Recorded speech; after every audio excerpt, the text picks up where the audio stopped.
तो कहानी की शुरुआत द इंस्टीट्यूट नाम की एक लैब से होती है, जहां पर सुपर पावर वाले बच्चों को दुनिया को बचाने के लिए एक्सपेरिमेंट करने के लिए रखा जाता था, जहां पर से बाहर निकलना उनके लिए एकदम नामुमकिन था। इवन 10 दिनों बाद उन्हें इंस्टीट्यूट के एक ऐसे एरिया में भेज दिया जाता था जिसके बारे में बाकी सारे बच्चों को कोई भी नॉलेज नहीं थी, पर उनके हिसाब से वहां पर जाने वाले बच्चों को दोबारा कभी भी नहीं देखा जाता था। आज भी कैलिशिया नाम की लड़की की एक फेयरवेल पार्टी मनाकर उसे जबरदस्ती उस जगह पर भेज दिया जाता है, मगर उस समय पर ऑब्री नाम का एक छोटा बच्चा उसके दिमाग से कनेक्ट होकर आसपास की चीजों को ऑब्जर्व कर रहा था। मगर कैलिशिया की उस जगह पर पहुंचते ही अचानक से ऑब्री का कांटेक्ट उससे पूरी तरह से टूट जाता है और कैलिशिया के आखिरी इमोशन के हिसाब से वो बहुत ही बुरी तरह से डरी हुई थी। अब वैसे ये इस कहानी का सेकंड पार्ट है और इसका फर्स्ट पार्ट मैं ऑलरेडी एक्सप्लेन करके अपने चैनल पर डाल चुका हूँ, जिसका लिंक आपको हर बार की तरह पिन कमेंट या फिर डिस्क्रिप्शन में मिल जाएगा। अब इसके थोड़ी देर बाद डाइनिंग रूम में ऑब्री ल्यूक के साथ बैठकर खाना खा रहा होता है, क्योंकि वो दोनों ही अचानक से कैलिशिया से कांटेक्ट टूट जाने की वजह से काफी ज्यादा परेशान थे। और जैसा कि कैलिशिया अपने आखिरी इमोशन में बहुत ज्यादा डरी हुई थी, तो ल्यूक को तो समझ ही नहीं आ रहा था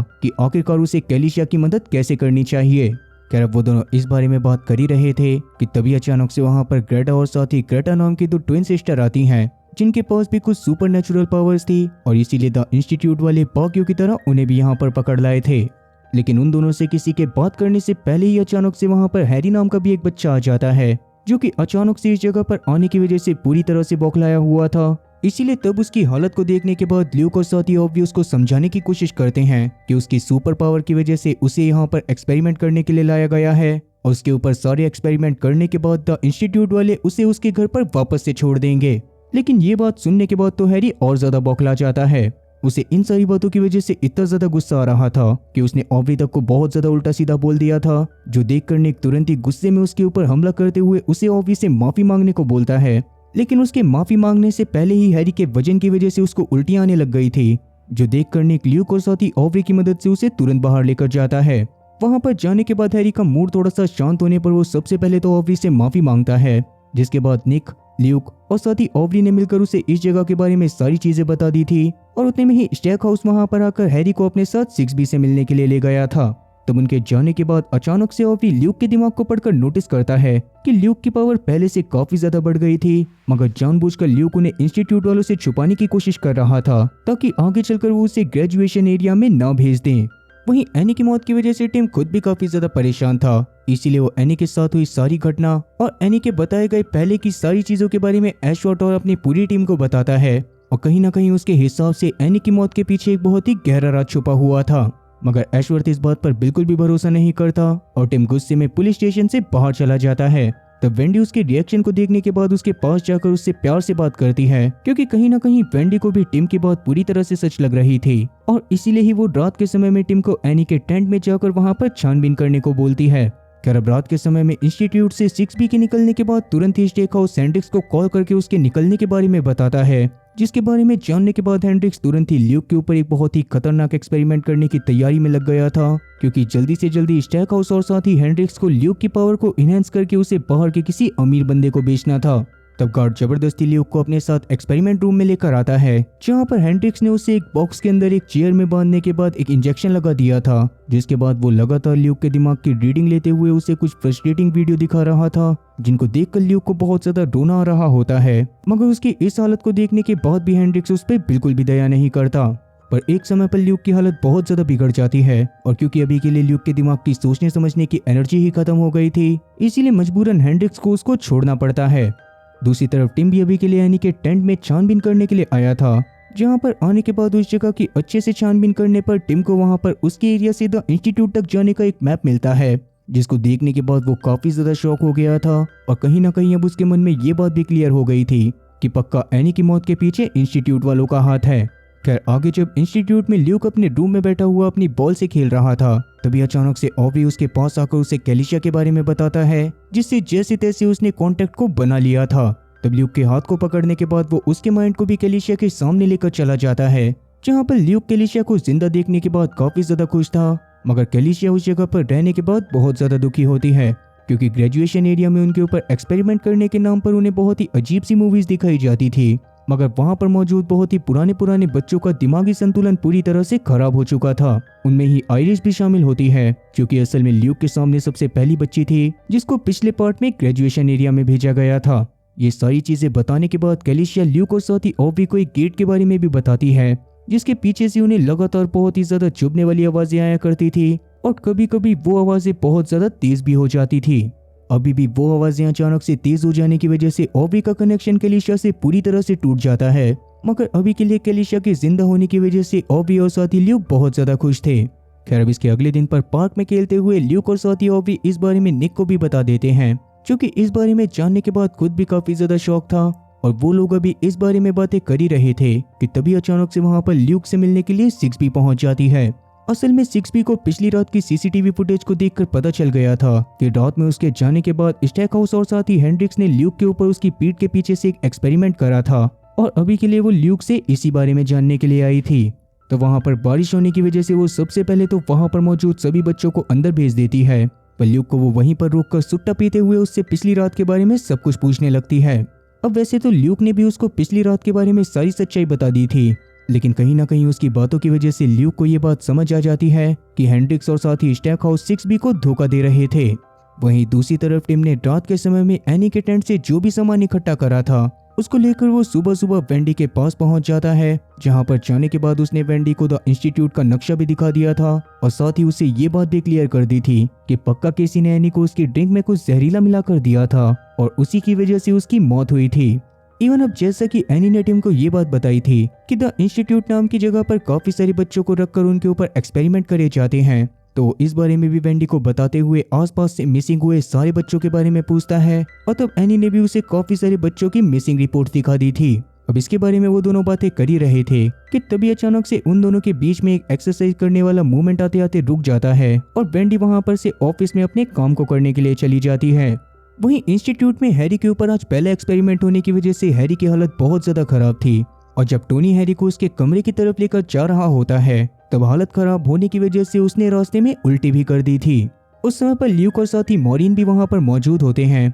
जिस दौरान जब फ्लोर को गंदा देखकर मॉरिन वहां पर सफाई करने के लिए आती है तो ल्यूक अपनी पावर के बढ़ जाने की वजह से अब उसके दिमाग को भी पढ़ पा रहा था। तब उसके दिमाग को पढ़ने के बाद ल्यूक को ये बात पता चलती है कि कहीं ना कहीं मॉरिन उससे कोई बात छुपा रही थी और इस बारे में मॉरिन से पूछने पर मॉरिन उसको अपने पीछे आने को बोलती है। तब एक जगह पर रुकने के बाद ल्यूक को ये बात भी पता चल गई थी कि असल में इंस्टीट्यूट वालों की वजह से मॉरिन के बेटे की जान गई थी, इसीलिए मॉरिन को उस जगह पर काम करना बिल्कुल भी पसंद नहीं था और साथ ही वो वहां पर मौजूद बच्चों का उस जगह पर रहना भी बिल्कुल पसंद नहीं करती थी। इसीलिए ल्यूक तब मॉरिन से उसकी मदद करने को बोलता है, जहाँ पर वैसे तो मॉरिन उसकी मदद करना चाहती थी मगर द इंस्टीट्यूट वालों के डर की वजह से वो इस काम को नहीं कर सकती थी। इसीलिए ल्यूक तब वापस से अपने रूम में आकर सो जाता है, जहां पर अचानक से सोते हुए उसे अपने सपने में ऐसे विजन्स आने लग गए थे जिसमें वो हैरी को ग्रेटा और साथ ही ग्रेटा के ऊपर अटैक करते हुए देख रहा था, जिनको देखने के बाद ल्यूक तुरंत ही भागता हुआ ग्रेटा और साथ ही ग्रेटा के रूम में जाता है, जहां पर हैरी के ऊपर एक्सपेरिमेंट का बुरा असर होने की वजह से उसने ग्रेटा और साथ ही ग्रेटा के ऊपर अटैक कर दिया था।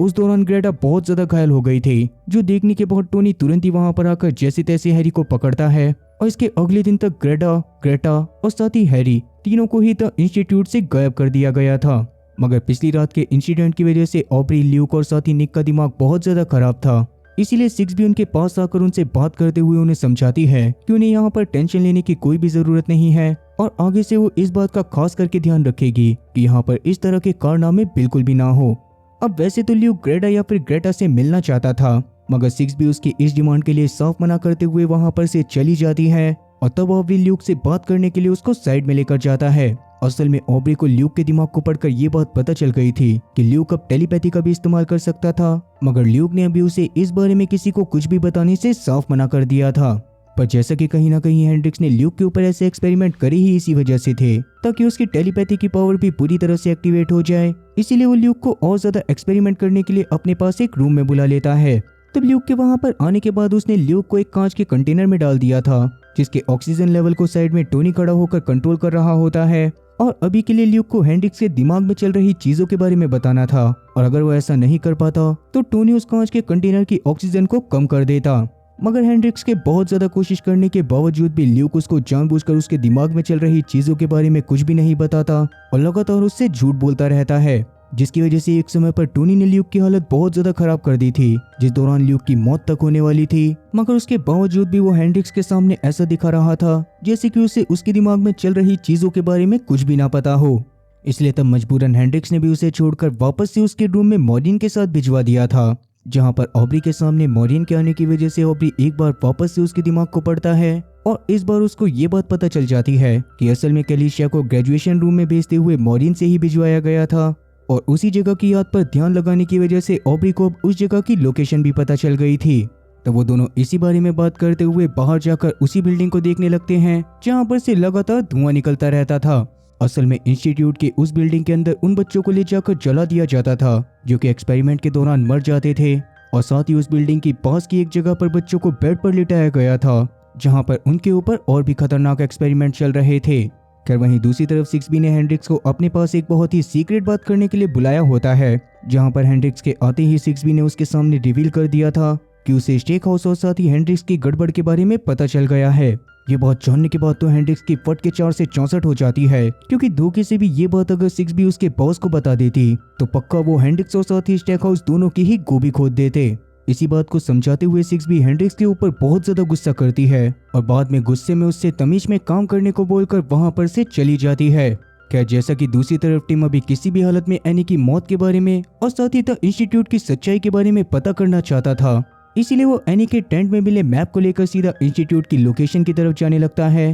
ताकि वो अभी तक की चल रही सारी घटनाओं के बारे में सच्चाई जान सके। खैर इसके थोड़ी देर बाद ल्यूक को 6B अपने पास मिलने के लिए बुलाती है, जहां पर सबसे पहले तो वो अपने कंप्यूटर में थोड़ी सी छेड़खानी करने के बाद ल्यूक से अचानक से आज के उसके दिन के बारे में पूछने लग गई थी। मगर तभी अचानक से ल्यूक उसके कंप्यूटर को देखकर बहुत ज्यादा शॉक हो जाता है और भागता हुआ उसकी स्क्रीन को आकर अपनी तरफ पलटाता है। असल में जानबूझकर 6B ने उस कंप्यूटर स्क्रीन के अंदर ल्यूक के माता पिता की मौत की खबर को चला दिया था, जिसकी वजह से ल्यूक को भी अपने माता पिता की मौत के बारे में पता चल गया होता है और साथ ही अब 6B को ये बात कंफर्म हो गई थी कि ल्यूक के पास टेलीपैथी की पावर आ गई है। इवन उसने जानबूझकर ही ये सारी की सारी हरकत ल्यूक की टेलीपैथी की पावर के बारे में जानने के लिए करी थी, जिसकी वजह से ल्यूक बहुत ज्यादा गुस्से में आते हुए तुरंत ही 6B के ऊपर अटैक करके उसके मुंह को तोड़ देता है। पर तभी अचानक से गार्ड्स वहां पर आकर उसे बहुत ही बुरी तरह से मारते हुए पकड़ लेते हैं, जिसके बाद 6B भी गुस्से में उसको करंट लगाने वाली थी। मगर उससे पहले ही स्टेक हाउस अचानक से वहां पर आकर 6B को अपने साथ ऑफिस में चलने को बोलता है।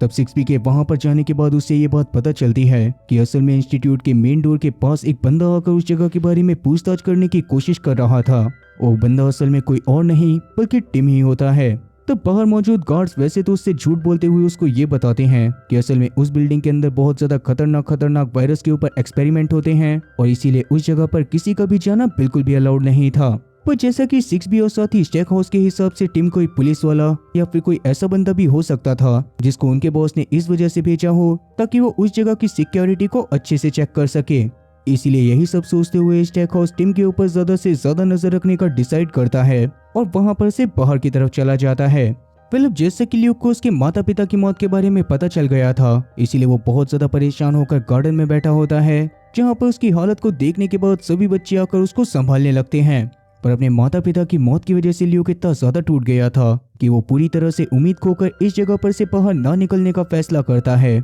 जिसके बारे में जानने के बाद निक और साथी ऑब्री उसको समझाने लग गए थे कि उन्हें किसी भी हालत में अपनी और बाकी सबकी जान बचाने के लिए इस जगह पर से निकलना पड़ेगा। पर तभी अचानक से 6B सभी लोगों को अनाउंसमेंट करते हुए अंदर हॉल में आने को बोलती है, क्योंकि आज निक को भी वहां पर 10 दिन पूरे हो गए थे और उसे भी वहां पर से ग्रेजुएशन रूम में भेजा जाने वाला था। तो अंदर जाने के बाद निक कुछ सोचते हुए सबसे पहले तो केक को काटता है, जिसके तुरंत बाद ही वो वहां पर मौजूद गार्ड्स के ऊपर हमला करते हुए वहां पर से भागने की कोशिश करने लग गया था। और जब उस दौरान टोनी उसको रोकने के लिए उसके ऊपर करंट से हमला करने वाला होता है, तब निक जानबूझकर उसकी टेजर गन को बाहर जाने वाले डोर के लॉक के ऊपर लगवाकर लॉक को तोड़वा देता है। हालांकि अभी के लिए किसी ने भी इस बात पर ध्यान नहीं दिया था, मगर उस समय पर ल्यूक और साथी ऑब्री निक के दिमाग को पढ़कर समझ गए थे कि असल में निक ने ये सारी की सारी चीजें जानबूझकर सिर्फ उनके लिए करी थी, क्योंकि उस डोर के लॉक के टूट जाने की वजह से कोई भी वहां पर से आसानी से बाहर निकल सकता था, जिसके बाद कमजोर फेंसिंग वाली जगह पर जाकर इंस्टीट्यूट से बाहर निकला जा सकता था और उस जगह पर से बाहर निकलकर ल्यूक बहुत आराम से बाकी सबकी मदद भी कर सकता था। अब ये सारी बातें समझ जाने के बाद ल्यूक भी वहां पर से बाहर निकलने का वापस से डिसाइड करता है और तुरंत ही मॉरिन के पास जाकर उसे अपने एक प्लान के बारे में बताता है, जिस पर शुरुआत में तो मॉरिन उसकी मदद करने के लिए नहीं मान रही थी, पर बाद में ल्यूक उसे उसके बेटे के नाम पर इमोशनल ब्लैकमेल करते हुए उसकी मदद करने के लिए मना लेता है। तब थोड़ी देर बाद मॉरिन उसके पास आकर उसको बताती है कि असल में उसको बाहर निकलने के लिए 2 गेट्स को और पार करना पड़ेगा और असल में निक ने टोनी से जिस दरवाजे के लॉक को तोड़वाया था वो उस जगह के पावर हाउस का दरवाजा था। अब ये बात जानने के बाद ल्यूक वहाँ पर ये चीज डिसाइड करता है कि वो सबसे पहले पावर हाउस वाले रूम में जाकर वहाँ के सीसीटीवी कैमरास को डिसेबल करेगा और बाद में मॉरिन के की कार्ड की मदद से बहुत ही आराम से उस जगह पर से निकल जाएगा। तो मॉरिन भी उसकी मदद करने के लिए उसे रात में लॉन्ड्री वाले रूम में आने के लिए बोलती है, जहाँ पर से ही वो उसके बाहर निकलने में उसकी मदद करने वाली थी और साथ ही उसने ल्यूक को अब एक नाइफ भी दे दिया था। मगर तब मॉरिन को इतनी देर तक ल्यूक से बातें करते हुए देखकर 6B को मॉरिन के ऊपर थोड़ा सा शक होता है और तुरंत ही मॉरिन को अपने ऑफिस में बुला लेती है, जहाँ पर अपने शक को जाहिर करते हुए उसने मॉरिन के सामने सवालों की लड़ी लगा दी थी। मगर जैसे तैसे मॉरिन सारी बातों को अच्छे से हैंडल करते हुए सिचुएशन को संभाल लेती है और 6B के शक को पूरी तरह से खत्म करने के बाद वहां पर से बाहर चली जाती है। वहीं दूसरी तरफ टिम ने भी एनी की मौत और साथ ही इंस्टीट्यूट के बारे में सच्चाई जानने के लिए इंस्टीट्यूट के अंदर चुपके से घुसने का प्लान बना लिया था, जिसके बारे में वो वेंडी के घर पर आकर वेंडी को भी बताता है। मगर वेंडी के हिसाब से उस जगह पर फेंसिंग लगे होने की वजह से वहां पर घुसना इम्पॉसिबल था। पर जैसा कि टिम उस जगह के बारे में सारी सच्चाई जानने के लिए अपना मन बना चुका होता है, इसीलिए वेंडी सारी जगह को एनालाइज करने के बाद उसे एक जगह पर फेंसिंग के कमजोर होने के बारे में बताती है, जिसके बारे में जानने के बाद टिम ने उसी जगह पर से इंस्टीट्यूट में घुसने का फैसला कर लिया था। क्या वहीं शाम के समय में सीसीटीवी को खराब करने के लिए ल्यूक सबसे पहले तो ऑब्री और साथ ही जॉर्ज के साथ एक प्लान बनाता है, जिस दौरान ऑब्री और साथ ही जॉर्ज आपस में लड़ाई करने का ड्रामा करने लग गए थे और तब मौका पाकर ल्यूक जल्दी से उस पावर हाउस वाले रूम में घुस गया था। तो वो सबसे पहले तो वहां पर मौजूद वायर को निकालकर सीसीटीवी कैमरा को पूरी तरह से डिसेबल कर देता है और बाद में चुपचाप वहां पर से निकल जाता है। फिर वहीं दूसरी तरफ टिम से अचानक से स्टैक हाउस मिलने के लिए पहुंच जाता है, जहां पर टिम से बात करने के बाद स्टैक हाउस को ये बात तो पता चल गई थी कि टिम असल में अभी के लिए नाइट पेट्रोलिंग का काम कर रहा है। और ये बात जानने के बाद स्टैक हाउस के हिसाब से उन्हें टिम से कोई भी खतरा नहीं था, पर क्योंकि कहीं ना कहीं टिम आगे चलकर उनके लिए प्रॉब्लम क्रिएट कर सकता था, इसीलिए वो अभी टिम को अपना कार्ड देकर वहां पर से चला जाता है। और टिम उसकी हरकत को देखने के बाद काफी ज्यादा शॉक था। फिर अब तक जैसा कि निक को भी ग्रेजुएशन एरिया में लेकर आया गया था, तो वहाँ के माहौल को देखने के बाद वो काफी ज्यादा टेंशन में आ जाता है, क्योंकि वहाँ पर अब तक ज्यादातर वो सारे के सारे बच्चे मौजूद थे जिन्हें उनके सामने ग्रेजुएशन एरिया में भेजा गया था। और तभी वहाँ पर हेंड्रिक्स एक बहुत ही बड़ी स्क्रीन के सामने सभी बच्चों को एक चेयर पर बिठा देता है, जहाँ पर आज वो सारे के सारे बच्चे आइरिस के पर्सपेक्टिव से एक मूवी देखने वाले थे। इतना बोलने के बाद हेंड्रिक्स ने आइरिस के सर पर एक हेलमेट पहना दिया था और आइरिस के माइंड के हिसाब से वो अभी अपने आप को एक डॉक्टर के शरीर में महसूस कर पा रही थी। अभी के लिए वो डॉक्टर एक पेशेंट का इलाज करने के लिए आया होता है, जिसके पैर में थोड़ा सा दर्द था और फिर उसी का इलाज करने के लिए वो डॉक्टर अपने बैग में मौजूद सिरिंज को देखने लगता है। तब सबसे पहले तो हेंड्रिक्स आइरिस से उस डॉक्टर के बैग में मौजूद सारी दवाइयों के नाम पूछता है, जिसको आइरिस ने बहुत ही आराम से बता दिया था। और ये बात सुनने के बाद तो हेंड्रिक्स बहुत ज्यादा खुश होता है। खैर अभी के लिए हेंड्रिक्स आइरिस को उन्हीं दवाइयों में से एक दवाई का नाम बताकर उसे उस आदमी की बॉडी में इंजेक्ट करने को बोलता है और आइरिस के ऐसा करते ही उस आदमी की मौके पर ही मौत हो गई थी। ये देखने के बाद तो 6B और साथ ही हेंड्रिक्स बहुत ज्यादा खुश हो गए थे, क्योंकि अब जाकर उनका एक बहुत ही बड़ा मिशन खत्म हो गया था। कहीं ना कहीं वो बच्चों को इस तरह से ट्रेन कर रहे थे ताकि वो इसी लैब में उन्हें रखकर उनके दिमाग की मदद से किसी और के ब्रेन पर कब्जा कर सकें और बाद में उन दूसरे बंदों की मदद से किसी भी इंसान की जान ले सकें। खैर अभी अपनी पावर का इतना ज्यादा यूज करने की वजह से आइरिस जमीन पर गिरकर तड़पने लग गई थी, जो देखकर मॉरिन तुरंत ही आकर उसे संभालने की कोशिश करने लग गई थी और उसे आइरिस की हालत को देखकर बहुत ज्यादा बुरा लग रहा था। पर अभी के लिए वो ल्यूक की मदद करने के लिए ल्यूक के पास जाती है, जहाँ पर ल्यूक अभी तक अपने कान में लगे ट्रैकिंग डिवाइस को निकालकर लॉन्ड्री रूम में आ गया था और लॉन्ड्री रूम में मॉरिन ने उसको अपनी ट्रॉली के अंदर डालकर उसके ऊपर काफी सारे कपड़े रख दिए थे, जिसके बाद वो उसको सीधा वहां पर से उस रूम में लेकर चली जाती है, जहां पर काफी सारे बच्चों को बेड के ऊपर लेटाकर ट्रांस स्टेट में उनके ऊपर एक्सपेरिमेंट करे जा रहे थे। वहां पर जाने के बाद वो ल्यूक को एक पेन ड्राइव देकर उसे संभाल कर रखने को बोलती है, जिसके बाद ल्यूक भी वैसे तो उस जगह पर से निकलने के लिए पूरी तरह से तैयार था, पर तभी अचानक से उसकी नजर आइरिस के ऊपर पड़ती है। आइरिस को भी अभी उस रूम में उसके ऊपर एक्सपेरिमेंट करने के लिए लाया गया था, जो देखने के बाद ल्यूक उसको फ्री करवाते हुए अपने साथ लेकर जाने की कोशिश करता है, मगर उसके ऐसा करने से पहले ही उसको ध्यान आता है कि उसे जल्दी से जल्दी इस जगह पर से पहले खुद निकलना पड़ेगा, जिसके बाद ही वो बहुत अच्छे से बाकी सारे बच्चों की मदद कर सकता था। इसीलिए तब वो मॉरिन के दिए हुए की कार्ड की मदद से उस जगह पर से निकल जाता है और फिर बाहर आने के बाद वो फेंसिंग के कमजोर वाले एरिया को भी सीजर की मदद से खोदकर वहां पर से बाहर निकल गया था। तब वो सिक्योरिटी गार्ड से बचते हुए जैसे तैसे रेड स्टेप नाम की एक जगह पर जाने लगता है, क्योंकि मॉरिन के हिसाब से वहां पर ल्यूक की मदद करने के लिए मॉरिन की एक साथी आने वाली थी और ल्यूक को उसको ही उस पेन ड्राइव को भी देना था। क्या तब ल्यूक जंगल के रास्ते में सिक्योरिटी गार्ड से बचते हुए जैसे तैसे एक झील के पास पहुंच जाता है, जहां पर आने के बाद उसने पानी के अंदर अंदर तैरते हुए किसी तरह से उस झील को भी पार कर लिया था और वो वापस से रेड स्टेप्स की तरफ बढ़ने लग गया था। वहीं दूसरी तरफ जैसा कि टिम भी उस जगह के बारे में जल्दी से जल्दी सच्चाई पता करना चाहता था, इसीलिए वो वेंडी को इस बारे में बताकर खुद भी रेड स्टेप्स की तरफ जा रहा होता है ताकि वो सबसे पहले वहां पर मरने वाले बच्चों के बारे में और ज्यादा चीजें पता कर सके। तब उस रेड स्टेप्स के पास मौजूद जंगल में आगे बढ़ते हुए उसे एक बेंच पर कुछ बच्चों के नाम लिखे दिखाई देते हैं, जिनको देखने के बाद कहीं ना कहीं टिम को ये बात समझ आ गई थी कि असल में ये उन्हीं बच्चों के नाम थे जो कि रेड स्टेप्स के पास मौजूद लेक में डूबकर मारे गए थे। और उनको देखकर टिम इस बात को समझ गया था कि असल में वो बच्चे उस रात इसी जगह पर आके बैठे होंगे, ना कि वो लेक के पास गए थे। अभी अचानक से उसके पास वेंडी का कॉल आता है, जिसको टिम की बहुत ज्यादा फिक्र हो रही थी और उसने टिम को जल्दी से जल्दी वापस आने को बोल दिया था। तब टिम भी इस बात पर मानते हुए वेंडी की गाड़ी की तरफ जाने लग जाता है, क्योंकि असल में वो उस जगह पर वेंडी की गाड़ी को लेकर आया था। वहीं अभी तक इंस्टीट्यूट में ल्यूक के भागने के बारे में किसी को कुछ भी पता नहीं चला होता, मगर स्टैक हाउस और साथ ही 6B को ये बात पता चल गई थी कि किसी ने सीसीटीवी के वायर को जानबूझकर काटा है। मगर 6B अभी इस बारे में ज्यादा ध्यान न देते हुए स्टैक हाउस से ल्यूक के ऊपर ज्यादा से ज्यादा कड़े एक्सपेरिमेंट करने को बोलती है, क्योंकि ल्यूक की पावर एक्सपेरिमेंट करने से उनकी सोच से भी परे जा सकती थी। खैर इसके थोड़ी देर बाद ही उन दोनों के हाथ में वो कैंची भी लग जाती है, जिसकी मदद से ल्यूक ने वहां पर मौजूद सीसीटीवी की वायर को काटा था। और क्योंकि वो कैंची असल में मॉरिन की थी, इसीलिए 6B और साथ ही स्टैक हाउस तुरंत ही मॉरिन को उनसे मिलने के लिए बुलाते हैं। पर कहीं ना कहीं मॉरिन को भी आने वाली मुसीबत का आभास हो गया था, इसीलिए वो सबसे पहले तो 6B के खाली ऑफिस में जाने के बाद वहां पर से उस लड़की को फोन करती है जो कि ल्यूक के पास उससे मिलने के लिए जाने वाली थी। और उसको फोन करने के बाद मॉरिन ने उसको इस बारे में बता दिया था कि शायद वो कल का सूरज नहीं देख पाएगी। हालांकि वो लड़की उसकी मदद करने के लिए मान तो गई होती है, पर वो लड़की असल में कोई और नहीं बल्कि खुद केट थी, जिसने पिछले पार्ट में द इंस्टीट्यूट के लिए अपनी गर्लफ्रेंड तक को जान से मार दिया था। और डेफिनेटली वो मॉरिन की मदद करने के बहाने से ल्यूक को पकड़कर फिर से इंस्टीट्यूट में लेकर आने वाली थी। फिर अब सुबह सुबह जब टिम जंगल से होते हुए अपनी गाड़ी की तरफ जा रहा था, तभी अचानक से उसकी नजर घायल ल्यूक पर पड़ती है, जो कि टिम को उस जगह पर देखने के बाद बहुत ज्यादा डर गया था। मगर तब टिम उसे अपनी जैकेट देते हुए जैसे तैसे शांत करके अपने पुलिस होने के बारे में बताता है, जिसके बाद वो खुद भी ल्यूक के मुंह से स्टेक हाउस के नाम को सुनने के बाद काफी ज्यादा शॉक हो गया था। और उसे ये बात भी समझ आ गई थी कि पक्का ल्यूक उन्हीं बच्चों में से एक है जिनके ऊपर इंस्टीट्यूट वाले एक्सपेरिमेंट कर रहे थे।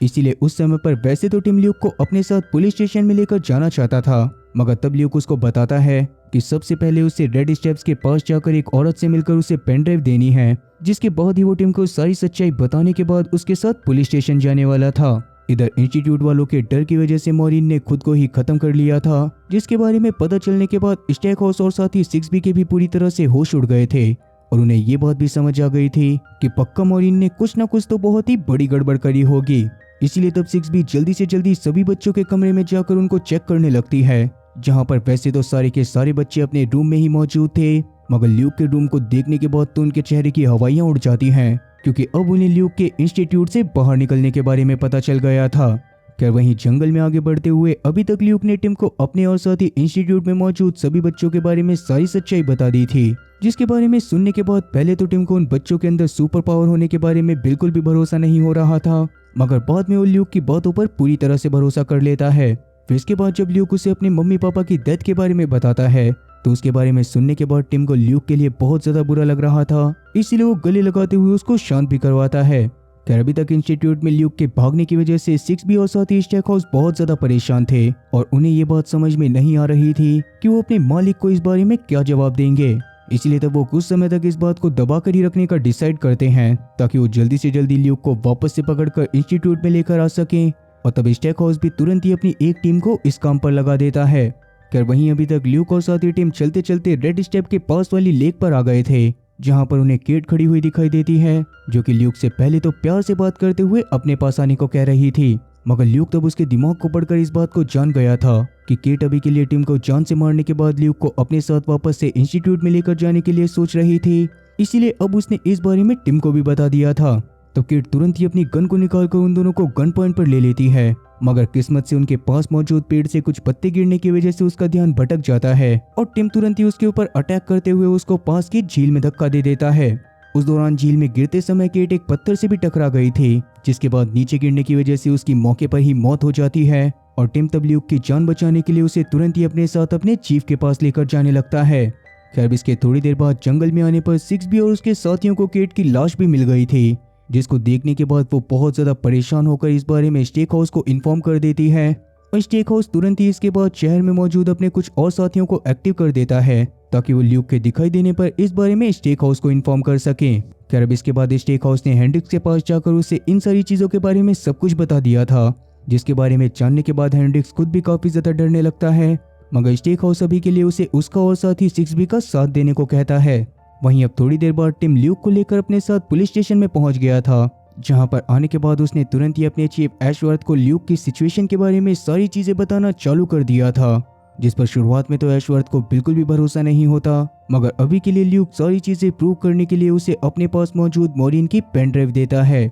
उस पेन ड्राइव को लैपटॉप में लगाने पर उस पेन ड्राइव के अंदर असल में एक वीडियो फाइल थी, पर एशवर्थ के अभी उस वीडियो फाइल को देखने से पहले ही पुलिस स्टेशन में बैठा एक बंदा बाहर जाकर स्टेक हाउस को इन सब चीज़ों के बारे में इन्फॉर्म कर देता है और 6B के साथ मौजूद स्टेक हाउस के लोग तुरंत ही पुलिस स्टेशन की तरफ आना चालू कर देते हैं। खैर अभी के लिए अंदर एशवर्थ, ल्यूक और साथ ही टिम जब उस पेन ड्राइव में मौजूद वीडियो को देखते हैं तो उन लोगों के पूरी तरह से होश उड़ जाते हैं, क्योंकि उस वीडियो के अंदर साफ साफ मॉरिन ने बोला हुआ था कि अगर ल्यूक इस वीडियो को देख रहा है तो इसका मतलब कि वो बाहर पहुंच गया है, और अगर वो बाहर पहुंच गया है तो इसका मतलब साफ था कि अब तक मॉरिन की मौत हो चुकी होगी। खैर अब ये सारी बातें बताने के बाद वो तुरंत ही अपने फोन को अपने कपड़ों के अंदर छुपा लेती है, जिसके बाद उसने इंस्टीट्यूट की जगह जगह पर जा जाकर वहाँ की सारी वीडियोस को रिकॉर्ड कर लिया था और वो सारी की सारी चीजें उसी पेन ड्राइव में मौजूद थी। अब ये सारी चीजें देखने के बाद तो एशवर्थ का दिमाग पूरी तरह से चकरा जाता है, इसीलिए वो जल्दी से जल्दी ल्यूक को सेव करने के लिए अपने से भी बड़े ऑफिसर के पास जाने वाला था। मगर जाने से पहले वो अपने पुलिस स्टेशन की सारी जिम्मेदारी ड्रू को सौंपता है। पर टीम की सारी बातें सुनने के बाद अचानक से ड्रू उसको रोकने की कोशिश करने लग गया था और साथ ही उसकी बातों से ये बात भी समझ आ गई थी कि वो खुद भी इंस्टीट्यूट वालों के साथ ही मिला हुआ है। इस चीज को एक्सेप्ट करने के बाद वो तुरंत ही पीछे से एशवर्थ को शूट करके खत्म कर देता है, जो देखकर टिम और साथी ल्यूक तो बहुत ही बुरी तरह से डर गए थे। खैर अब इसके तुरंत बाद ड्रू ने टिम और साथी ल्यूक को हथकड़ी लगाकर साइड में बिठा दिया था और स्टेक हाउस को उन दोनों के पकड़े जाने के बारे में इंफॉर्मेशन भी दे दी थी। खैर अभी चेयर पर बैठे बैठे ल्यूक और साथी टिम बहुत ज्यादा परेशान हो रहे थे। तभी अचानक से टिम की नजर सामने मौजूद टेबल पर पड़ी एक पेपर क्लिप पर पड़ती है और उस पेपर क्लिप की मदद से वो बहुत आराम से अपनी हथकड़ियों को खोल सकता था। इसीलिए तब वो ल्यूक से उसकी पावर का इस्तेमाल करके उन पेपर क्लिप्स को उसके पास लाने को बोलता है, जिस पर वैसे तो ल्यूक भी मान गया था, मगर अभी के लिए अपनी हालत बहुत ज्यादा खराब होने की वजह से वो अपनी पावर का इस्तेमाल अच्छे से नहीं कर पा रहा होता। मगर अभी के लिए जैसे तैसे वो उस पेपर क्लिप को टिम के इतना पास तो लेकर आ ही गया था कि ड्रू के वहां पर आने से पहले टिम जल्दी से अपनी लात की मदद से उस पेपर क्लिप को अपने पास करके वापस से कुर्सी पर बैठ जाता है। खैर अभी दूसरी तरफ ड्रू अभी के लिए एशवर्थ की लाश को ठिकाने लगाने लग गया था और इसके थोड़ी ही देर बाद 6B वहां पर नीना और साथी अपने एक और साथी के साथ पहुंच जाती है। लेकिन पुलिस स्टेशन के अंदर आने पर उन्हें पता चलता है कि टिम और साथी ल्यूक तो वहां पर से जा चुके हैं। ये चीज देखने के बाद तो 6B को बहुत ज्यादा गुस्सा आया था, पर ज्यादा टाइम ना होने की वजह से वो वापस से ल्यूक और साथी टिम को ढूंढने में लग जाती है। खैर अभी के लिए टिम ल्यूक की जान बचाने के लिए उसे अपने साथ उसी स्टोर वाले के पास लेकर आ गया था, जिसकी जान उसने उस रात नाइट पेट्रोलिंग करते समय बचाई थी। और वो बंदा टिम को देखने के बाद बहुत ज्यादा खुश था। तब टिम उसको अपनी सारी कंडीशन के बारे में बताते हुए उसे उन दोनों को छुपाने के लिए बोलता है, जिस पर वो दुकान वाला भी मान गया था और उसने उन दोनों को अपनी दुकान के बेसमेंट में जाने के लिए बोल दिया था। फिर उन दोनों के बेसमेंट में जाने के थोड़ी देर बाद वहां पर 6B और साथी उसके साथी पहुंच जाते हैं, जो कि तुरंत ही वहां पर आकर तलाशी लेना चालू कर देते हैं, जिससे वो शॉप का ओनर पहले तो काफी ज्यादा परेशान होता है, मगर अभी के लिए जैसे तैसे वो पूरी सिचुएशन को हैंडल करके उन लोगों को वहां पर से भगा देता है। फिर उन दोनों के वहां पर से जाने के बाद उसने ल्यूक और साथी टीम को बेसमेंट के अंदर से निकालकर उन्हें एक गन भी दे दी थी, क्योंकि वो इस बात को समझ गया था कि ल्यूक और साथी टीम के पीछे आने वाले लोग सच में बहुत ज्यादा खतरनाक हैं। फिर वहीं दूसरी तरफ इंस्टीट्यूट में अभी भी लगातार हेंड्रिक्स बच्चों के ऊपर एक्सपेरिमेंट करे जा रहा था, जिस दौरान ऑब्री का समय आने पर वो ऑब्री को भी उसी तरह के केस में डाल देता है जैसे केस में उसने ल्यूक को डाला था। ऑब्री को वहां पर डालने के बाद वो ऑब्री से भी काफी सारे सवाल कर रहा था, जिसका वैसे तो ऑब्री सही से जवाब देने की कोशिश कर रहा था, मगर काफी बार उसका जवाब गलत होने की वजह से टोनी ने उसके केस की ऑक्सीजन लेवल को कम करके उसकी हालत को बहुत ज्यादा खराब कर दिया था। लेकिन ऑब्री को इस बात से इतना ज्यादा गुस्सा आता है कि वो तुरंत ही अपनी सारी की सारी बची हुई पावर को इकट्ठा करके उसी कांच के ऊपर फोकस करने लग जाता है, जिससे फाइनली उस केस का कांच ही टूट गया था। हालांकि ऑब्री इन सब में बहुत ज्यादा घायल और साथ ही कमजोर हो गया था, मगर ये देखने के बाद तो हेंड्रिक्स के पूरी तरह से होश उड़ जाते हैं, क्योंकि आज तक किसी भी बच्चे की हिम्मत इतनी ज्यादा नहीं हुई थी कि वो गुस्से में अपनी पावर का इतना ज्यादा इस्तेमाल करके ऐसे कांच को ही तोड़ दे। वहीं ल्यूक को भी रास्ते में चलते हुए इन सारी चीजों का आभास हो गया था, मगर टिम अभी उसको जैसे तैसे संभालते हुए उसे अपने साथ सीधा वेंडी के घर में ले जाता है,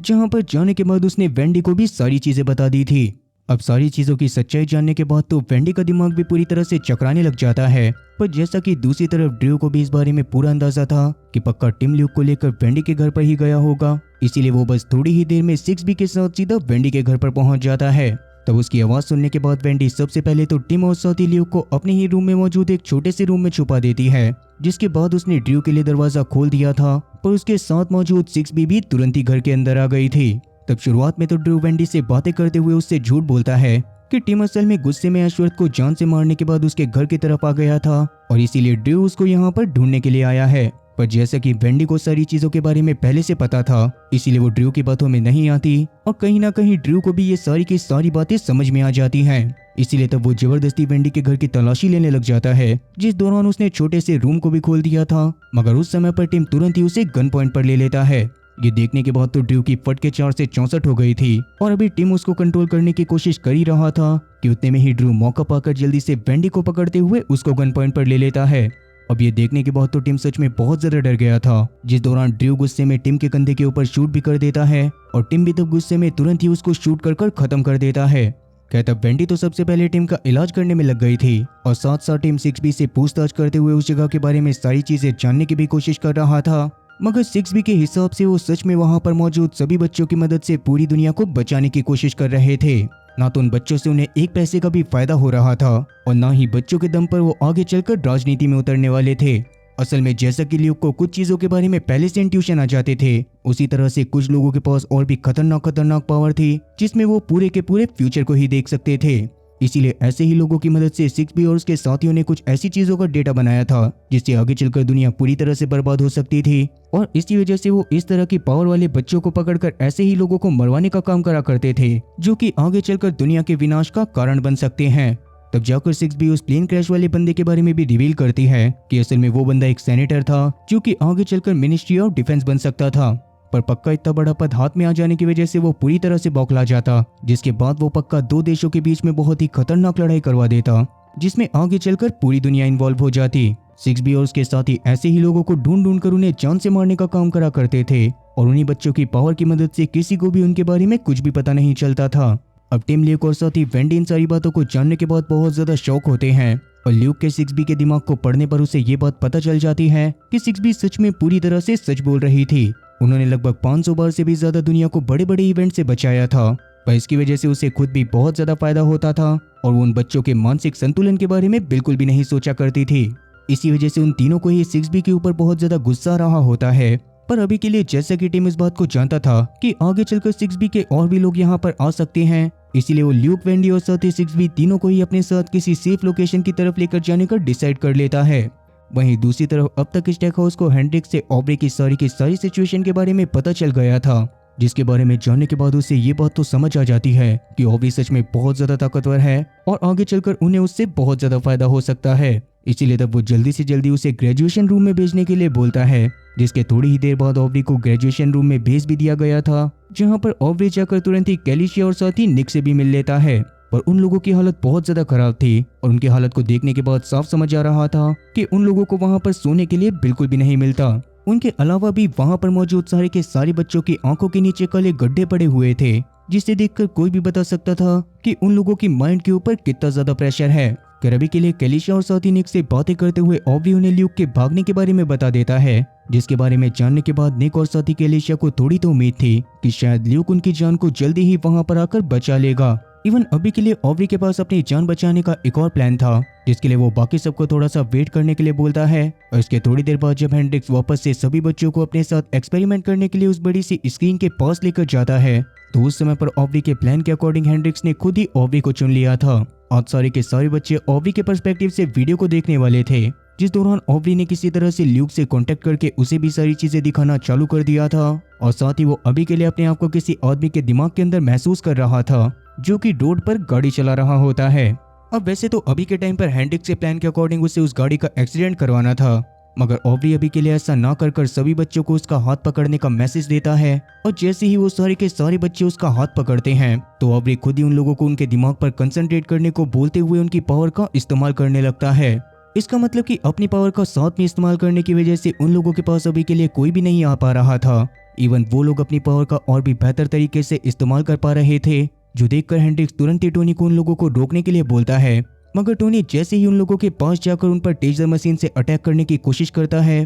तो उसका हाथ आगे ही नहीं जाता। असल में अपने आप को और साथ ही बाकी सारे बच्चों को प्रोटेक्ट करने के लिए ऑब्री ने पहले ही अपने आसपास एक बहुत ही खतरनाक शील्ड बना ली थी, जिसके बाद निक अपनी पावर का इस्तेमाल करते हुए टोनी से ही उस टेजर मशीन को चालू करवा के टोनी के ही मुंह में घुसवा देता है, जिससे टोनी की बहुत ही दर्दनाक मौत हो गई थी। और हेंड्रिक्स और स्टेकहाउस की तो ये सिचुएशन देखने के बाद गोटे मुंह में आ गए थे, तो वो तुरंत ही वहां पर मौजूद सारे के सारे अलार्म्स को चालू करते हुए सभी डोर्स को बंद करने के लिए बोल देता है। और वहीं दूसरी तरफ अभी तक जिन बच्चों को बेड के ऊपर लिटाकर उनके ऊपर एक्सपेरिमेंट करा जा रहा था उन लोगों ने भी अपनी आंखें खोल ली थी। तब वहां पर मौजूद एक वर्कर उन सभी बच्चों के गुस्से को देखकर बहुत ज्यादा डरने लग जाती है और वो बच्चे भी धीरे धीरे गुस्से में उसकी तरफ बढ़ना चालू कर देते हैं। वहीं दूसरी तरफ ऑब्री भी जल्दी से सभी बच्चों को इकट्ठा करके बाकी सारे बच्चों के पास जाने लग गया था, ताकि वो जल्दी से जल्दी उन लोगों के पास जाकर उन्हें भी इस जगह पर से निकाल सके। और ये सारी चीजें अपनी आंखों से देखने के बाद तो स्टेकहाउस के पूरी तरह से पसीने छूटने लग गए थे। खैर अब जैसे ही ऑब्री वहां पर से उस बेड वाले कमरे में जाता है तो वहां पर जाने के बाद तो ऑब्री और उसके साथियों के भी पूरी तरह से पसीने छूटने लग गए थे, क्योंकि जैसा कि वहां पर आयरिस पहले से बंद थी तो उसने और उसके साथियों ने गुस्से में वहां पर मौजूद वर्कर को बहुत ही बुरी तरह से फाड़ दिया था। लेकिन अभी के लिए ऑब्री और बाकी सारे बच्चे इन सारी चीजों के बारे में ना सोचकर वहां पर मौजूद बच्चों के साथ भी बाहर की तरफ जाने लग जाते हैं, जहां पर वो एक एक करके सभी डोर को खोलते हुए आगे बढ़ते जा रहे थे और स्टेकहाउस चाहकर भी उन्हें नहीं रोक पा रहा था। पर इसके बाद जैसे ही वो लोग एक हॉलवे के पास पहुंचते हैं तो उस समय पर स्टेकहाउस ने उस जगह के पूरे पावर को ही कट कर दिया था, जिस वजह से वहां का इलेक्ट्रॉनिक डोर भी बहुत ज्यादा कोशिश करने के बावजूद भी नहीं खुल रहा था। और जैसा कि अभी स्टेकहाउस की तो पूरी तरह से फट के 4 से 64 हो रखी थी, इसीलिए वो हेंड्रिक्स से बात करने के बाद अपने एक कार्ड को ऑर्डर देते हुए क्लोरीन गैस को तैयार करने को बोलता है, ताकि उस हॉलवे के अंदर मौजूद बच्चों के ऊपर क्लोरीन गैस को छोड़ा जा सके और वो सारे के सारे बच्चे अपना दम तोड़ दें। फिर वहीं दूसरी तरफ ऑब्री से लिंक होने की वजह से ल्यूक को भी ये सारी चीजें पता चल गई थी, इसीलिए उस समय पर जब वेंडी और साथी टीम 6B को अपने साथ लेकर रियल FBI के ऑफिस में जा रहे होते हैं तब ल्यूक तुरंत ही गाड़ी को रुकवाते हुए सबसे पहले उनसे इंस्टीट्यूट में चलने को बोलता है, क्योंकि अगर जल्दी ही वो लोग उन बच्चों के पास जाकर उनकी मदद नहीं करते तो पक्का वो सारे के सारे बच्चे मारे जाते। इवन अभी के लिए ल्यूक को अपनी पावर की वजह से एक और बात पता चल गई थी कि वैसे तो इंस्टीट्यूट कभी कभी वर्ल्ड वाइड लोगों को बचाने का काम कर देता है, पर उसने पूरी दुनिया के अंदर अपने ऐसे छोटे छोटे से ब्रांच खोले हुए थे जहां पर दुनिया भर के बहुत सारे सुपर पावर वाले बच्चों को रखा गया था। उनकी मदद से वो बहुत सारे घिनौने काम भी करवाते थे, जिसमें लोगों को जान से मरवाना भी शामिल था। और 6B को इन सारी चीजों के बारे में अब तक कोई भी इंफॉर्मेशन नहीं थी, पर अभी भी वो पूरी तरह से इंस्टीट्यूट वालों की ही तरफदारी कर रही थी। और वहीं अब तक ल्यूक ने एक बार वापस से ऑब्री के साथ कनेक्शन बनाते हुए उसे बता दिया था कि जल्दी ही वो उन्हें बचाने के लिए आने वाला है। ये बात सुनने के बाद ऑब्री को बहुत ज्यादा खुशी होती है और ल्यूक के आने के बारे में तुरंत ही बाकी बच्चों को भी बता देता है। दूसरी तरफ अब तक स्टेकहाउस ने अपनी जान बचाने के लिए इन सारी चीजों के बारे में अपने बॉस को भी बता दिया था, जिसके बाद वो सभी चीजों को सही करने के लिए थोड़ा सा टाइम मांगते हुए 6B के पास कॉल करता है और उसे उन सभी बच्चों को क्लोरीन गैस से जान से मारने वाली बात को बता देता है। पर अभी के लिए टिम और साथी वेंडी ने उसके कॉल को रिसीव करा था, जहां पर स्टेकहाउस से बात करते हुए उन्होंने उसको 6B की करंट सिचुएशन के बारे में सब कुछ बता दिया था और साथ ही ल्यूक खुद भी किसी भी हालत में सभी बच्चों की जान को बचाना चाहता था। तब स्टेकहाउस को सोचने के बाद उसके सामने एक डील रखता है कि अगर ल्यूक अपने सभी साथियों की जान को बचाना चाहता है तो उसे हमेशा स्टेकहाउस के पास ही रहना पड़ेगा। अब असल में स्टेकहाउस ये सारी की सारी चीजें बस इसी वजह से कर रहा था क्योंकि कहीं ना कहीं उसे ल्यूक की रियल पावर के बारे में अंदाजा हो गया था और साथ ही उसे ये बात भी पता थी कि ऑब्री भी असल में बस ल्यूक के दिमाग से कनेक्ट होने की वजह से दुनिया भर में मौजूद बाकी सारे बच्चों के साथ भी कनेक्ट कर पाया था, जिसका मतलब कि ल्यूक एक हिसाब से नॉर्मल अंडा देने वाली मुर्गियों के बीच में सोने का अंडा देने वाली मुर्गी थी और स्टेकहाउस उसे किसी भी हालत में नहीं जाने देना चाहता था। ये सारी की सारी बातें उसने ल्यूक के सामने भी क्लियर कर दी होती हैं और तब ल्यूक भी अपने सभी साथियों की जान बचाने के लिए इस बात पर मान जाता है। हालांकि वेंडी और साथी टीम तो इस बात को समझ गए थे कि असल में ये सब स्टेकहाउस का ल्यूक को पकड़ने का एक प्लान है, इसलिए वो ल्यूक को वहां पर जाने से मना भी कर रहे होते हैं। मगर ल्यूक अब किसी भी हालत में अपने साथियों की जान बचाए बिना चैन की सांस नहीं लेने वाला था, इसीलिए तब वो टिम और साथी वेंडी के साथ एक प्लान बनाकर तुरंत ही गाड़ी की मदद से उस जगह पर पहुंच जाता है जहाँ पर इंस्टीट्यूट के गेट पर स्टैक हाउस खड़ा होकर उन लोगों का वेट कर रहा था। मगर ल्यूक खुद गाड़ी से बाहर ना आकर टिम को गाड़ी के बाहर भेजता है, जहाँ पर टिम की बातों से साफ ये बात क्लियर हो रही थी कि जैसे ही स्टैक हाउस सभी बच्चों को बाहर आने देगा, वैसे ही टीम 6B और साथी ल्यूक को उसके हवाले कर देंगे। मगर तभी अचानक से स्टैक हाउस के साथी उन सभी लोगों को धोखा देते हैं और पीछे से गाड़ी के पास आकर सभी लोगों को गन पॉइंट पर ले लेते हैं। मगर गाड़ी के अंदर झांकने के बाद तो उनके पूरी तरह से होश ही उड़ गए थे, क्योंकि असल में उस गाड़ी के अंदर ल्यूक के कपड़े पहनकर वेंडी बैठी होती है और ल्यूक तो अभी के लिए जंगल के रास्ते से होते हुए वापस से उस फेंसिंग के पास पहुंच गया था, जहां ग्राउंड पे गड्ढा करके वो इंस्टीट्यूट से भागा था। फिर अब वहां पर से ही वापस से वो इंस्टीट्यूट के अंदर चला जाता है, जहां पर पहुंचकर वो तुरंत ही उस बेड वाले रूम में पहुंच गया था, जिसमें अभी के लिए उसे उस फटी हुई औरत की लाश मिलती है। मगर ल्यूक अभी डरे बिना उसके पास से उसकी कार्ड की को उठाता है और भागकर बाकी सारे बच्चों की तरफ जाने लगता है। दूसरी तरफ स्टेक हाउस और साथ ही हेंड्रिक्स ने 6B को भी फ्री करवा लिया था, जिसको जैसे ही ये बात पता चलती है कि उन लोगों ने उनके बॉस को सारी सच्चाई बता दी है और साथ ही अब वो सभी बच्चों को जान से मारने वाले हैं, तो ये बात सुनने के बाद तो 6B को बहुत ज्यादा गुस्सा आता है। इसके बाद वो कुछ सोचते हुए सीधा अपने ऑफिस के अंदर चली जाती है। और वहीं अब तक स्टैक हाउस भी अपने कुछ साथियों के साथ अपने ऑफिस में आ गया था और उसने अपने 2 साथियों को वेंडी और साथी टिम के पास छोड़ रखा था, ताकि वो इंस्टीट्यूट के बाहर रहकर ही उन दोनों को गन पॉइंट पर रख सकें। फिर स्टेक हाउस अभी के लिए ल्यूक को रोकने के लिए उसके सामने मौजूद भी एक दरवाजे को बंद कर देता है और वो दरवाजा बहुत ज्यादा हैवी होने की वजह से ल्यूक की पावर की वजह से खुल भी नहीं रहा था। इसीलिए ल्यूक एक बार फिर से ऑवरी के साथ कांटेक्ट बनाते हुए उसे बाकी सारे लोगों की पावर का यूज करने को बोलता है और इस बार ऑवरी का कनेक्शन इतना ज्यादा खतरनाक था कि इस बार उसने वापस से दुनिया भर में मौजूद सभी बच्चों के साथ कांटेक्ट बना लिया था। तब सभी बच्चों की पावर का इस्तेमाल करके ल्यूक सबसे पहले तो उससे अपने सामने वाले गेट को खुलवाता है, जिसके बाद वो तुरंत ही भागते हुए बच्चों के पास जाने लग गया था। मगर उन बच्चों की पावर इतनी ज्यादा बढ़ गई थी कि धीरे धीरे अब वो पूरी की पूरी बिल्डिंग ही कोलैप्स करने लग जाती है। अब स्टेक हाउस तो ये सब देखने के बाद बहुत ज्यादा डर गया था, मगर अभी भी उसके मन में हुड़क थी कि वो किसी तरह से वहां पर से उन सभी बच्चों को जाने से रोक ले। इसीलिए पहले तो वो उन्हें रोकने की कोशिश करता है, मगर जब वो बच्चे नहीं रुकते तो वो तुरंत ही अपने साथी को कमांड देते हुए उस हॉलवे के अंदर क्लोरीन गैस छुड़वाने लगता है। अब ल्यूक को इस बारे में पता चलते ही उसने तुरंत ही ऑवरी और बाकी सबके साथ कनेक्शन बना के एक बार फिर से उनके सामने मौजूद गेट को खोल दिया था, जिसके बाद ल्यूक वहां पर से निक और साथी कैलिशिया को लेकर तो निकल जाता है, मगर ऑवरी ने उसके साथ आने से मना कर दिया था। असल में उसके आसपास मौजूद सारे के सारे बच्चे पूरी तरह से परेशान हो चुके थे और क्योंकि उनका माइंड भी पूरी तरह से काम नहीं कर रहा था, इसीलिए बाहर जाने पर भी वो लोगों के लिए प्रॉब्लम क्रिएट कर सकते थे। इसीलिए ऑवरी के पास इस जगह को बर्बाद करने के लिए एक बहुत ही बेटर प्लान होता है, जिसके अकॉर्डिंग पहले ल्यूक को वहां पर से कैलिशिया, जॉर्ज और साथ ही निक के साथ निकलना था और उसके निकलने के बाद ऑवरी इस बिल्डिंग को पूरी तरह से बर्बाद कर देता। तब ना चाहते हुए भी ल्यूक को उसकी बात को मानना पड़ता है और बिल्डिंग के कोलैप्स होने की वजह से वो जल्दी से वहां पर से कैलिशिया और साथ ही निक के साथ जॉर्ज के पास पहुंच जाता है, जिसके बाद वो जॉर्ज को भी वहां पर से लेकर जल्दी से बिल्डिंग के बाहर आ गया था। और दूसरी तरफ जब स्टेक हाउस वहां पर से बाहर आने की कोशिश कर रहा था तो फर्श के फट जाने की वजह से वो भी नीचे गिर जाता है और उसकी भी मौके पर ही मौत हो जाती है। वहीं अब तक 6B के दिमाग में भी एक बहुत ही खतरनाक प्लान चल रहा था, जिसके अकॉर्डिंग सबसे पहले तो वो अपने फादर के केयर टेकर को कॉल करके उससे उनका सही से ध्यान रखने को बोलती है और साथ ही उसने ये चीज भी बोल दी थी कि वो अपने फादर को न्यूज चैनल वगैरह से पूरी तरह से दूर रखे। इतना बोलने के बाद वो कॉल को काटते हुए अपने ऑफिस से बाहर की तरफ जाने लगती है, जहाँ पर थोड़ी ही देर में रोड के पास एक गाड़ी लेकर एक बंदा उसको लेने के लिए आ गया था और 6B असल में वहां पर से उस पेन ड्राइव को लेकर निकल गई थी, जिसमें द इंस्टीट्यूट के सारे काले चिट्ठों के राज थे। वहीं दूसरी तरफ ल्यूक अभी के लिए जॉर्ज, कैलिशिया और साथ ही निक के साथ इंस्टीट्यूट के बाहर पहुंच जाता है, जहां पर आने के बाद उसने वापस से अपने माइंड को एक बार ऑवरी के साथ कनेक्ट करके उस बिल्डिंग को पूरी तरह से डिस्ट्रॉय कर दिया था और इतनी सारी पावर का इस्तेमाल करने के लिए उन्हें दुनिया भर में मौजूद बाकी सारे बच्चों की भी मदद लेनी पड़ी थी। फिर द इंस्टीट्यूट को पूरी तरह से बर्बाद करने के बाद ल्यूक और उसके साथी जल्दी से टिम और साथी वेंडी के पास पहुंच जाते हैं, जहां पर टिम और साथी वेंडी ने सारी सच्चाई को दुनिया भर के सामने लाने का डिसाइड कर लिया था, लेकिन उससे पहले वो ल्यूक और उसके साथियों के साथ साथ उसके जैसे बच्चों को भी बचाना चाहते थे। इसी बारे में सोचते हुए वो लोग तुरंत ही वहां पर से निकल जाते हैं और वहीं दूसरी तरफ 6B का बॉस अभी के लिए अपने इंस्टीट्यूट की हालत को इस तरह से देखकर बहुत ज्यादा गुस्से में था। तब सबसे पहले तो वो किसी आदमी को कॉल करके उस जगह पर जाकर पूरी तरह से सफाई करने को बोलता है और उसके बाद कॉल को काटते हुए तुरंत ही अपने गार्डन में जाकर अपने बच्चों के साथ हाइड एंड सीक खेलने लगता है। अब वैसे दुनिया भर में मौजूद बाकी सारे बच्चों का क्या होगा? वेंडी और साथी टीम किस तरह से दुनिया भर के सामने सच्चाई लेकर आएंगे और क्या आगे चलकर 6B उनकी मदद करेगी? माफ करना, मैं चाहते हुए भी इन सभी सवालों के जवाब आप लोगों को नहीं दे सकता, क्योंकि इस सीरीज का सेकंड सीजन अब तक रिलीज ही नहीं हुआ है। इसका लास्ट एपिसोड भी 24 अगस्त को आया था और मे बी इसके सेकंड सीजन पर प्रोडक्शन हाउस ने काम करना चालू कर दिया होगा। पर क्या मुझे इसके सेकंड सीजन के आने पर उसको एक्सप्लेन करके अपने चैनल पर डालना चाहिए? मतलब कि क्या आप लोगों को इस सीरीज की कहानी पसंद आ रही है? कमेंट सेक्शन में इस बारे में जरूर बताना और साथ ही ये बात भी बताना कि मुझे अगली सीरीज कौन सी लेकर आनी चाहिए। बाकी उम्मीद है कि आप लोगों को मेरी एक्सप्लेनेशन वीडियो पसंद आई होगी। और अगर आप लोगों को मेरी एक्सप्लेनेशन वीडियो पसंद आई हो तो चैनल को सब्सक्राइब करना, साथ ही बेल नोटिफिकेशन को ऑल पर सिलेक्ट करना और वीडियो को भी लाइक करना। मैं ऐसी ही और मजेदार एक्सप्लेनेशन वीडियोस लेकर आता रहूंगा। खैर तब तक के लिए टाटा और गुड बाय।